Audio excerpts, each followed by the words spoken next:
What was your favorite memory as a member of the Longhorns, or maybe just even at the university in general?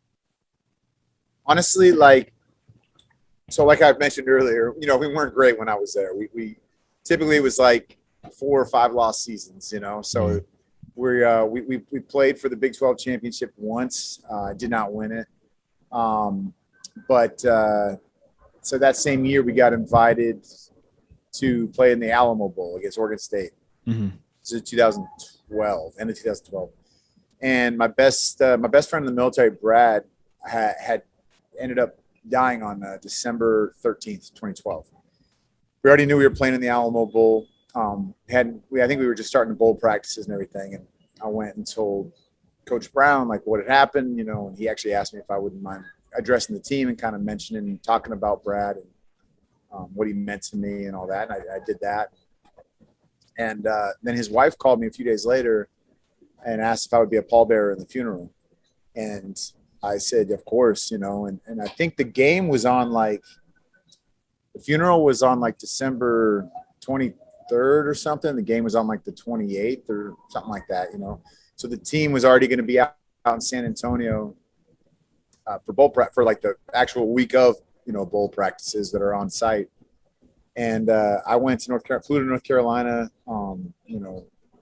carried his casket, was part of that funeral, hung out, saw some old guys from the team, came back the next day, 3 or 4 days before the game. And Coach Brown said they were going to dedicate the game to Brad and his family, and they were going to send them game balls, regardless if we won or not. And I don't know if you guys remember that game at all, but we played terrible for about 3.5 quarters. We were just getting beat up on, and it was frustrating because it's I knew Brad was the type of person that wouldn't have cared if we won. You know what I mean? It wasn't oh, you better win this one for me kind of guy. But I had talked to him actually the day before he died. Talked to him on the phone. He died in a training accident. We were on a skydiving team. Unfortunately, both of his parachutes malfunctioned when he came down, so he burned in. But this guy did multiple deployments, survived those. He married a single mother who had a child with disabilities, and was just a great guy, and kind of my mentor, and big brother on the team. Well, so we're down a couple of touchdowns in the fourth, and it's not looking good, and I'm just and that sucks. I at least would have liked to compete, play better, us to play better or whatever. And then all of a sudden, it was Marquise, man. Marquise Goodwin had one of those crazy, he it was a jet sweep or something, and he just ran faster than everybody else, and scored some long touchdown as he does. And then we got the ball back, and Ash was the quarterback at the time. So David Ash. Sorry about that. Muted that real quick. That was loud. David Ash drove us downfield and made some kind of crazy, probably not bright, cross his body pass to Jonathan Gray. Jonathan Gray caught it, snatched it out of the air, scored a touchdown. And all of a sudden we're down 3 or something, and get the ball back again. Throws a long pass to Marquise, in the end zone, catches it, touchdown. Now all of a sudden we're winning, and there's a minute left, and they get the ball back. And I think we sacked the quarterback on 4 straight plays to end the game. So it was all of a sudden we just shot out of a cannon, and it was kind of the beginning of the Rice game, but it was against a better team, and it was late in the fourth. So, so that was really cool. That was a really cool moment because I was super emotional afterwards, and just feeling like I said, not that he would have cared if we won it for Brad or not, but it was a good end of the season and a kind of a cool way to honor Lisa. And Lisa was at home, Brad's wife, and she was watching the game and all that, so that was cool. And then they got game balls in the mail with the score on them, so it was nice that we won. And that was probably my number one. I got a few cool ones, but that one sticks out big time.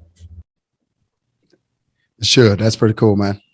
Yeah, that's wild. I mean, Mac, did you have any of those kinds of experiences with Mac Quan where he just kind of went out of his way? Or are there other experiences for you, Nate, too, where, we see time and time again that, at least in college especially, that I mean, I just watched even in the pros, I just watched the Mets documentary on 30 for 30. It's one of the best sports docs I've ever seen.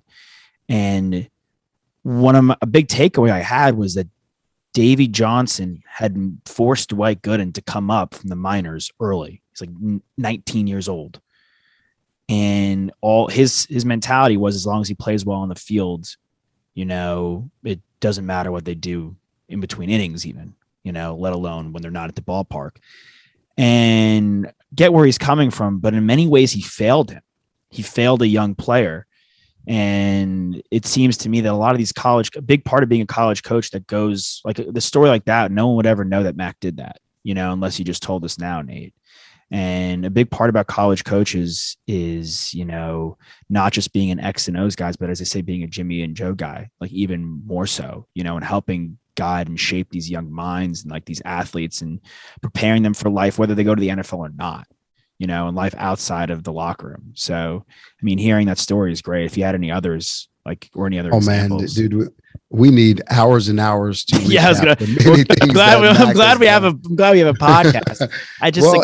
And again, and Miss Sally right there with him. When I actually chose Texas for the second time after baseball, Mac, he still laughs about this. I didn't call Mac, I called Miss Sally, and I said, clearly y'all are so genuine, and you're every part of what this is. I'm coming to freaking Texas, and it was funny. And Matt kind of made a comment by Miss Sally's smile. I think I know we're getting good news. He was sitting there ear hustling, but man, and I was two stories on that. One, I was walking down with Rack. We went and visited some guys who went to the first game against Louisiana, and I will quote Rack. He said, "Man, people don't understand how in debt we are with Coach Brown because of the way he went about it, because of the man he was, the culture he created." He said, so many people want to talk about on the field, off the field, where Texas has been, where they haven't been. And it's so hard. He said, it's super easy for me to see why we aren't what we used to be because of what Coach Brown created in good or bad times. And then the best one of all, same bowl game, our national championship. I mean, this was his first at Texas. He loved the place. First ever, and so many people have told this story because it sent waves throughout our locker room. You got Matthew in there. You got, so many guys. You have the Rocket in there, and he makes it about Texas high school coaches, and then he makes it about us. And he said, don't let this be the best thing that ever happened to you. Be a better father, be a better brother, be a better son, be so much more. I'm like, dude, time out. You just won the freaking national championship that the game is still being voted on by NFL and non-biased Longhorns as the best game to ever be played. And he took it straight to the humanity of everybody in there. That's who he is. When Nate told that story, goosebumps, because I wasn't surprised, because that is absolutely who Mac Brown is, and it's super cool. And last but not least, Nate, y'all did the same thing. Another moving moment for me was during Thanksgiving. Every time we played A&M, I don't know if y'all still were at that time, but we play on Thanksgiving. And the night before, which is kind of, I think about it, I'm like, man, there was a lot of emotional dudes the night before the game. But he said, this is voluntary, but we have a lot to be thankful for. If you feel moved, it's almost like church. He's like, tell us what you're thankful for. And it always like this little, 30-second, 45-second silence. And then boom, guys start telling it. And you start learning about what they were dealing with. A friend passed away, a family member struggling, cancer. And all they did was tell that and then say how thankful they were to be there with their brothers and all the above. So someone asked me that same question one time. And sure, there's games that are, but if you ask about a moment, those moments on the night before Thanksgiving where you saw, again, the Ridgeways, the Rack Posts, these massive human beings that destroy guys on the field, crying, talking about what they were thankful for from a teammate standpoint and all the above. So unbelievable ability to bring it back to real life. And it's how we, again, I know Nate, you do, we know each other well and seen each other post career, and we're always trying to, that's why you went to 9/11, because you're trying to make those things that matter in life, continue to do that and try to be the person that we've seen in Coach Brown and Miss Sally.